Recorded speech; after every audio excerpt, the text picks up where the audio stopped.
Halo semuanya, balik lagi di channel kebanggaan kita. Hari ini aku mau ajak kalian buat menyaksikan petualangan Bambang. Buat kamu yang baru pertama kali mampir, jangan lupa klik subscribe dulu ya, supaya kita bisa terus berbagi keseruan di video-video selanjutnya. Kalau sudah, yuk kita mulai videonya.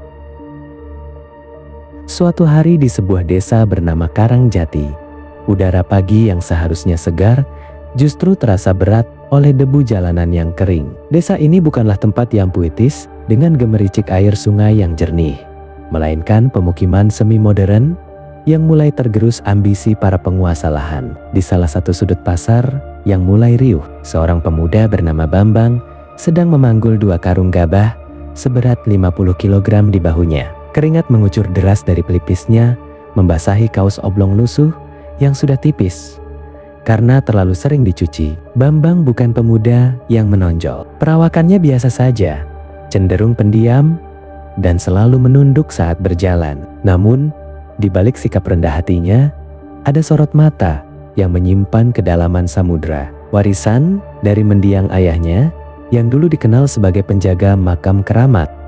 Di ujung desa, langkah Bambang terhenti tepat di depan warung kopi yang menjadi markas tidak resmi kelompok preman paling ditakuti di Karangjati, yaitu Jaka. Sang pemimpin kelompok dengan tato kalajengking di lehernya sedang duduk menyandar dengan kaki terangkat ke atas meja. Di sekelilingnya, 3 anak buahnya tertawa keras sambil sesekali menggoda pedagang sayur yang lewat. Aroma rokok murahan dan bau pesing bercampur menjadi satu, menciptakan atmosfer yang menyesakkan bagi siapapun yang memiliki nurani. Saat Bambang lewat, Jaka sengaja menjulurkan kakinya yang bersepatu bot kotor ke tengah jalan, membuat Bambang hampir tersandung jika saja ia tidak memiliki keseimbangan tubuh yang terlatih sejak kecil. Weh, pelan-pelan dong Bang, mata ditaruh di mana? Oh iya, gue lupa.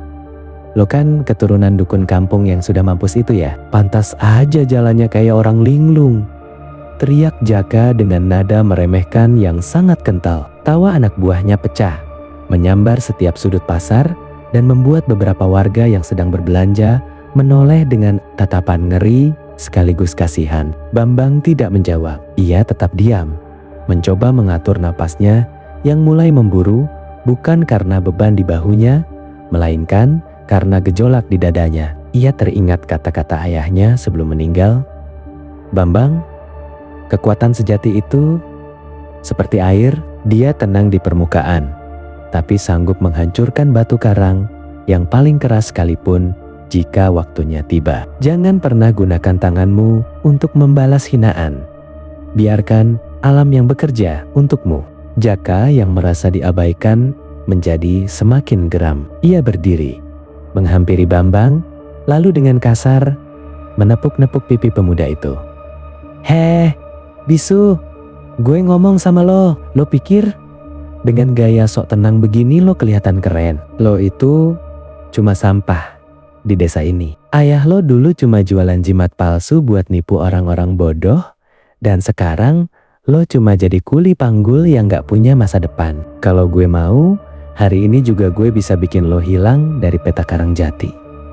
Jaka kemudian meludah ke arah kaki Bambang. Sebuah penghinaan yang sangat rendah menurut norma desa manapun. Teman-teman Jaka mulai mendekat, mengelilingi Bambang seperti sekumpulan serigala yang siap menerkam domba yang tersesat. Situasi semakin memanas ketika salah satu anak buah Jaka yang bertubuh gempal dan berkepala botak mencoba menarik karung gabah dari bahu Bambang. Bambang sempat bertahan sesaat, namun ia sadar jika ia melawan dengan otot, maka keributan ini akan merugikan banyak orang di pasar. Ia pun melepaskan karung itu hingga jatuh berdebam di tanah, membuat butiran padi tumpah dan berhamburan di atas debu. Yah, tumpah deh harta karun lo, kasihan banget.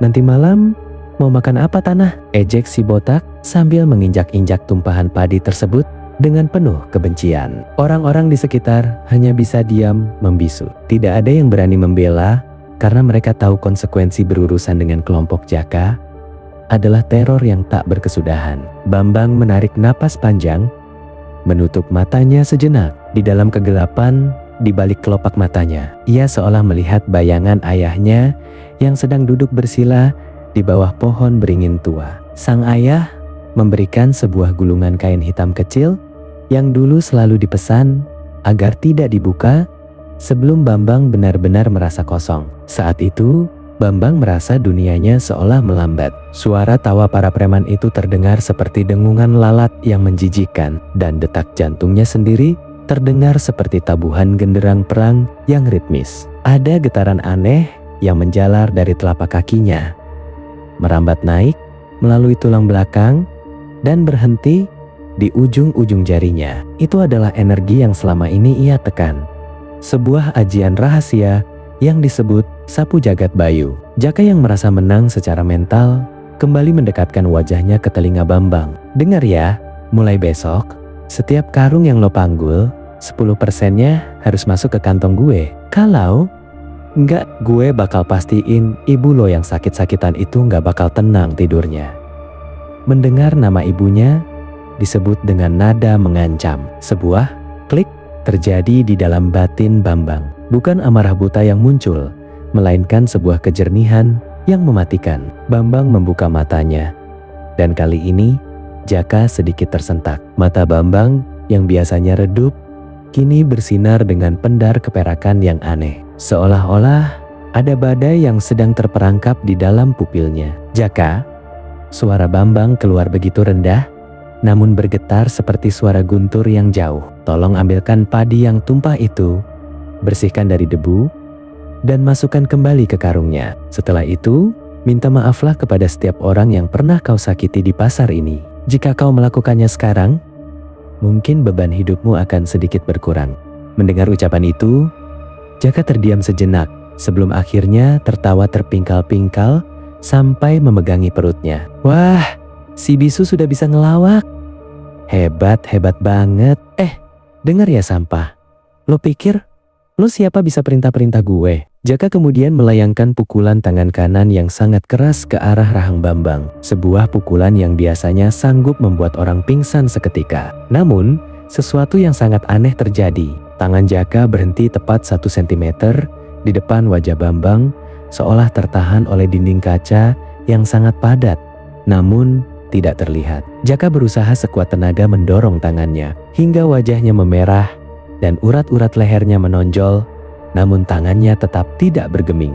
Bambang bahkan tidak berkedip. Ia hanya berdiri tegak dengan tangan yang masih menggantung santai di samping tubuhnya. Gue sudah kasih lo kesempatan Jaka, tapi sepertinya ego lo terlalu besar untuk sekadar meminta maaf, bisik Bambang. Tiba-tiba, udara di sekitar mereka yang tadinya panas mendadak menjadi sangat dingin, dan angin kecil mulai berputar-putar di bawah kaki Bambang, mengangkat debu-debu ke udara hingga membentuk pusaran mini yang mengintimidasi. Ketakutan mulai merayap di wajah Jaka.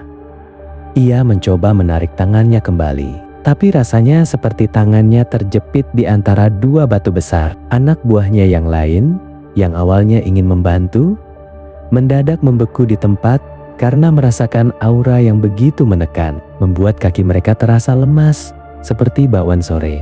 Mereka merasa seolah-olah sedang berdiri di depan seekor harimau raksasa yang siap menerkam, padahal di depan mereka hanyalah Bambang, si pemuda kuli panggul yang biasa mereka hina. Di saat itulah Bambang sedikit menggerakkan jari telunjuknya, dan sebuah gelombang kejut yang tak terlihat meluncur keluar, membuat Jaka terpental ke belakang, menabrak meja kayu warung kopi hingga hancur berantakan. Suasana pasar seketika menjadi hening total. Hanya suara desau angin yang terdengar, menyapu butiran padi yang berserakan tadi, seolah-olah ada tangan gaib yang sedang merapikannya. Bambang tidak mengejar, ia tidak memukul balik dengan tangan kosong. Ia hanya berdiri di sana, memandang Jaka yang terkapar lemas dengan tatapan penuh keprihatinan. Di dalam pikirannya, Bambang tahu bahwa ini hanyalah awal. Ajian rahasia ayahnya bukan sekadar untuk perlindungan diri, tapi merupakan tanggung jawab besar untuk membenahi apa yang rusak di Karangjati. Ia tahu setelah kejadian ini, tidak akan ada lagi tempat untuk bersembunyi. Rahasia yang ia jaga bertahun-tahun kini telah terbuka, dan takdir baru sedang menunggunya di balik bayang-bayang desa yang mulai berubah ini. Bambang kembali memanggul karung gabah yang kini entah bagaimana sudah tertutup, rapi, dan bersih dari debu. Ia berjalan perlahan, melewati Jaka yang masih merintih ketakutan dan warga yang menatapnya dengan pandangan tidak percaya. Setiap langkah yang diambil Bambang kini terasa lebih ringan. Namun, setiap jejak kakinya di tanah meninggalkan bekas tekanan yang dalam. Seolah alam sendiri sedang memberikan hormat kepada sang pemegang mandat baru. Di kejauhan, awan hitam mulai berkumpul di atas langit Karangjati, menandakan bahwa badai yang sebenarnya baru saja dimulai, dan Bambang adalah pusat dari pusaran badai tersebut. Kabar tentang tumbangnya Jaka hanya dengan satu tatapan mata menyebar di Karangjati lebih cepat daripada api yang membakar ilalang kering. Sore itu, suasana di gubuk tua peninggalan ayah Bambang terasa sangat berbeda. Bambang duduk bersila di atas lantai bambu yang mulai rapuh, namun tubuhnya terasa seringan kapas. Di depannya, sebuah kotak kayu jati tua yang terkunci rapat selama 10 tahun akhirnya terbuka. Isinya bukan emas atau permata, melainkan selembar sabuk kain hitam yang kainnya terasa dingin saat disentuh. Seolah-olah kain itu ditenun dari sisa-sisa embun pagi. Bambang mengusap permukaan sabuk itu dengan jemarinya yang kasar. Seketika, kilasan memori tentang ayahnya muncul seperti film yang diputar ulang. Beliau bukan sekadar penjaga makam, melainkan seorang ahli olah batin yang memilih menepi dari hiruk pikuk dunia karena muak dengan keserakahan manusia. Ayahnya selalu berpesan bahwa kekuatan yang sesungguhnya bukan terletak pada seberapa keras pukulanmu bisa menghancurkan tembok, melainkan seberapa mampu jiwamu tetap tenang saat badai hinaan datang menghantam. Ajian ini bukan buat pamer atau jadi jagoan pasar, Bam. Ini buat jaga keseimbangan. Kalau ada yang rusak, tugasmu benerin tanpa harus nambah kerusakan baru, bisik suara ayahnya dalam ingatan itu. Saat Bambang melingkarkan sabuk itu di pinggangnya, ia merasakan sebuah getaran hebat yang seolah menyatukan detak jantungnya dengan denyut nadi bumi di bawah gubuknya. Ia bisa merasakan air yang mengalir di dalam sumur tua di belakang rumah. Ia bisa mendengar kepakan sayap burung hantu yang hinggap di pohon beringin sejauh 2 km. Dan ia bisa merasakan kehadiran energi negatif yang sedang bergerak menuju rumahnya. Tidak hanya 1 atau 2 orang, tapi belasan. Tampaknya Jaka tidak terima dipermalukan di depan umum dan kini membawa bantuan yang lebih serius. Di luar gubuk, suasana mendadak mencekam. Suara knalpot motor yang bising merobek kesunyian malam. Lampu-lampu sorot kendaraan menyorot tajam ke arah pintu rumah Bambang yang sudah kusam. Jaka datang kembali, kali ini tidak hanya membawa anak buah ecek-eceknya, tapi ia didampingi oleh seorang pria paruh baya dengan pakaian serba hitam dan sorban yang melilit lehernya. Pria itu dikenal sebagai Ki Taji, seorang orang pintar sewaan yang sering digunakan oleh para penguasa lahan untuk menyingkirkan warga yang membangkang secara halus maupun kasar. "Keluar kau Bambang, jangan jadi pengecut bersembunyi di balik pintu reotmu," teriak Jaka dengan suara yang serak karena dendam. Jaka merasa harga dirinya sebagai penguasa pasar hancur total, dan satu-satunya cara untuk mengembalikannya adalah dengan melihat Bambang berlutut bersimbah darah di bawah kakinya. Ki Taji hanya berdiri tenang. Matanya yang tajam mengamati setiap sudut gubuk itu dengan tatapan penuh selidik. Ia merasakan ada sesuatu yang tidak beres. Sebuah energi yang terlalu murni untuk ukuran pemuda desa biasa. Pintu gubuk terbuka pelan. Bambang melangkah keluar tanpa alas kaki, hanya mengenakan kaos hitam dan celana kain panjang dengan sabuk hitam rahasia yang tersembunyi di balik bajunya. Ia berdiri di teras kecilnya, menatap kerumunan preman itu dengan wajah yang datar namun menenangkan. "Gue pikir lo sudah paham tadi siang, Jaka. Baliklah ke rumah, minta maaf sama nyokap lo, dan mulai hidup bener. Jangan paksa gue buat ngelakuin sesuatu yang bakal lo sesali seumur hidup, kata Bambang dengan nada bicara yang santai, hampir seperti sedang mengobrol dengan kawan lama. Kitaji maju selangkah. Senyum sinis tersungging di bibirnya yang hitam karena asap tembakau. Anak muda, sombong sekali bicaramu. Kamu pikir sedikit trik tekanan udara tadi siang sudah bikin kamu jadi raja? Di atas langit masih ada langit, nak, ucap Kitaji sambil mulai merapalkan sesuatu. Tiba-tiba, udara di sekitar tempat itu berubah menjadi sangat berat. Beberapa anak buah Jaka sampai kesulitan bernapas. Sementara tanaman di sekitar gubuk mulai layu, seolah-olah sarinya disedot oleh kekuatan hitam yang keluar dari tubuh Kitaji. Bambang hanya diam. Ia sedikit merenggangkan kakinya dan mengambil posisi berdiri yang sangat stabil. Ia membiarkan energi negatif dari Kitaji menyerangnya. Namun, bukannya terpental, energi hitam itu justru terserap ke dalam tanah melalui kaki Bambang. Persis seperti kabel arc yang membuang muatan listrik berlebih ke bumi. Bambang menggunakan teknik Netra Bayu, sebuah cabang dari ajian ayahnya yang memungkinkannya untuk menetralisir segala bentuk serangan. Energi tanpa harus mengeluarkan tenaga sedikit pun. Melihat serangannya tidak mempan, Kitaji mulai panik. Ia mengeluarkan sebuah keris kecil yang berlumuran minyak mistis dan mengarahkannya ke arah Bambang. "Nyerah kau!" teriaknya sambil menerjang maju. Namun, setiap kali Kitaji mencoba menusukkan kerisnya, tubuh Bambang seolah-olah bergeser secara otomatis mengikuti aliran angin. Gerakan Bambang begitu halus, hampir seperti tarian yang sangat lambat, namun mustahil untuk disentuh. Jaka dan anak buahnya hanya bisa melongo melihat dukun sakti mereka seperti sedang melawan bayangan yang tidak bisa ditangkap. Dalam satu gerakan yang sangat cepat namun terlihat elegan, Bambang hanya menyentil pergelangan tangan Kitaji dengan 2 jari. Sentilan itu kecil, tapi suaranya terdengar seperti dentuman logam yang beradu. Keris di tangan Kitaji langsung terlepas dan menancap dalam ke sebuah batang pohon nangka di dekat mereka. Sementara Kitaji jatuh terduduk dengan tangan yang mati rasa total. "Kekuatanmu cuma pinjaman dari kegelapan, Ki. Itu gak bakal pernah menang lawan cahaya yang ikhlas," bisik Bambang. Bambang kemudian menoleh ke arah Jaka yang sudah gemetar hebat. Pemuda itu tidak menyerang, ia justru mendekati Jaka dan memberikan sebuah bungkusan kecil berisi nasi dan lauk yang ia siapkan di dalam rumah tadi. "Lo belum makan kan? Dari siang karena sibuk nyari dukun?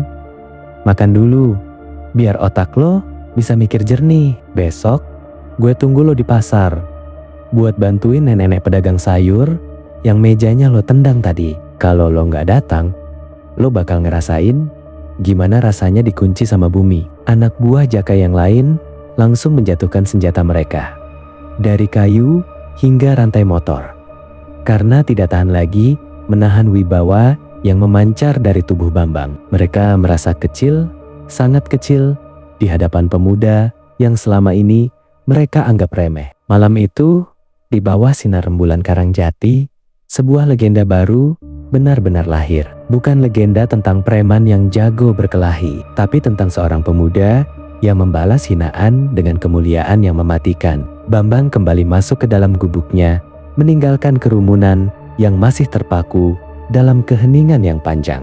Ia tahu langkah berikutnya akan lebih berat, karena penguasa lahan yang sebenarnya bos besar di balik Jaka pasti tidak akan tinggal diam melihat aset keamanannya dijinakkan hanya oleh seorang pemuda kampung. Bambang duduk kembali, menatap sabuk hitamnya, dan bersiap untuk babak final yang akan menentukan nasib seluruh desa Karangjati. Matahari belum sepenuhnya muncul di ufuk timur Karangjati, namun suasana di depan balai desa sudah seperti medan perang yang tertunda. Di sana, sebuah mobil mewah berwarna hitam legam terparkir angkuh, dikelilingi oleh belasan pria berseragam safari dengan tatapan dingin dan senjata api yang terselip di pinggang mereka. Ini bukan lagi sekadar urusan preman pasar seperti Jaka, melainkan kedatangan Pak Karsa, sang taipan properti yang selama bertahun-tahun mencoba menggusur lahan pertanian warga untuk dijadikan kawasan industri. Jaka yang kemarin berlutut ketakutan, kini berdiri di samping Pak Karsa dengan wajah yang kembali sombong. merasa mendapat perlindungan dari raja yang sebenarnya. Bambang berjalan santai membelah kabut pagi, hanya mengenakan kemeja flanel terbuka dengan kaos hitam di dalamnya. Di pinggangnya, sabuk kain peninggalan ayahnya terikat kuat, memberikan sensasi hangat yang menjalar ke seluruh sarafnya. Warga desa mengintip dari balik jendela rumah mereka dengan perasaan campur aduk antara kagum pada keberanian Bambang dan ngeri melihat moncong senjata yang siap menyala. Pak Karsa keluar dari mobil, mengisap cerutu mahalnya, lalu menatap Bambang dengan pandangan jijik. "Jadi, kamu bocah yang katanya punya ilmu itu? Dengar ya, di dunia modern ini, mantra atau jimat gak ada gunanya lawan peluru dan uang. Serahkan sertifikat tanah makam tua itu, atau desa ini bakal rata dengan tanah sebelum siang," ancam Pak Karsa dengan suara berat yang penuh kuasa. Bambang berhenti tepat 10 langkah di depan barisan pria bersafari itu. Ia menarik napas dalam, merasakan setiap molekul udara di Karangjati seolah-olah masuk dan menyatu ke dalam paru-parunya.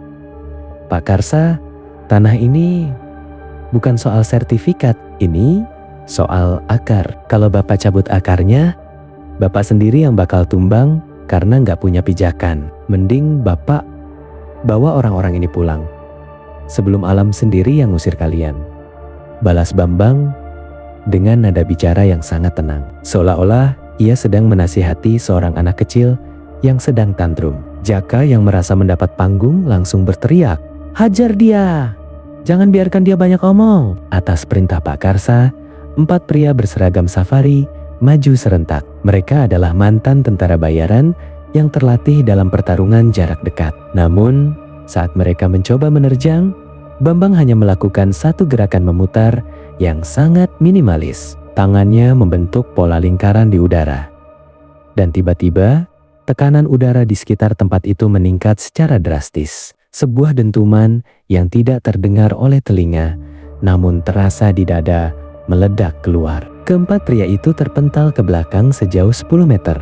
Seolah-olah mereka baru saja menabrak tembok beton yang bergerak dengan kecepatan tinggi. Senjata mereka terlepas dan hancur berantakan, bukan karena benturan, tapi karena tekanan ajian sapu jagat yang memampatkan molekul udara menjadi sekeras baja. Pak Karsa membelalakan matanya.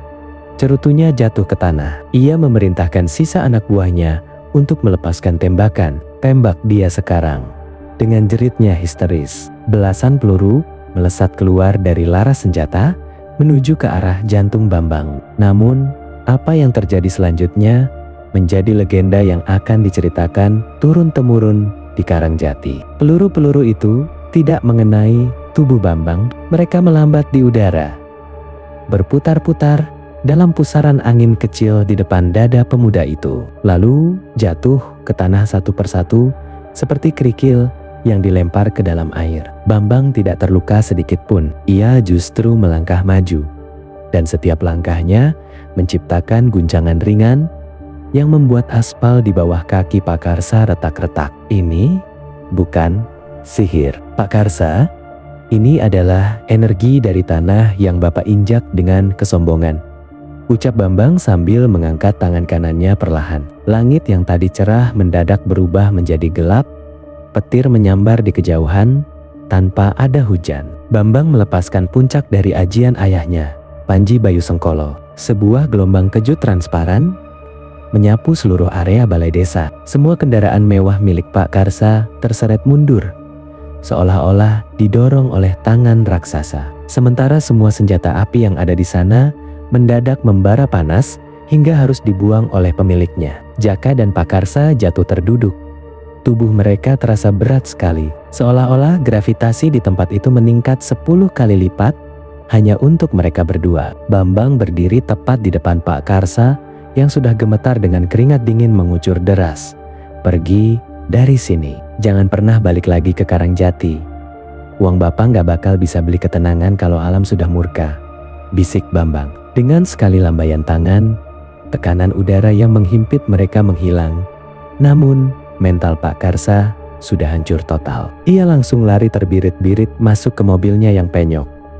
diikuti oleh semua anak buahnya yang sudah kehilangan nyali. Jaka bahkan tidak berani menoleh ke belakang saat ia memacu motornya sekencang mungkin meninggalkan desa. Keheningan kembali menyelimuti Karangjati, namun kali ini adalah keheningan yang penuh dengan rasa syukur. Warga keluar dari rumah, memberikan hormat dan pelukan hangat kepada Bambang. Namun, Bambang hanya tersenyum tipis dan kembali berjalan menuju gubuk tuanya. Ia tahu tugasnya melindungi warisan ayahnya telah selesai untuk hari ini. Di depan pintu rumahnya, ia melepas sabuk kain hitam itu, melipatnya dengan rapi, dan menyimpannya kembali ke dalam kotak jati. Bambang kembali menjadi pemuda kuli panggul yang biasa. Namun dengan satu perbedaan besar, seluruh Karangjati kini tahu bahwa pelindung mereka bukanlah seorang pendekar dengan pedang, melainkan seorang pemuda pendiam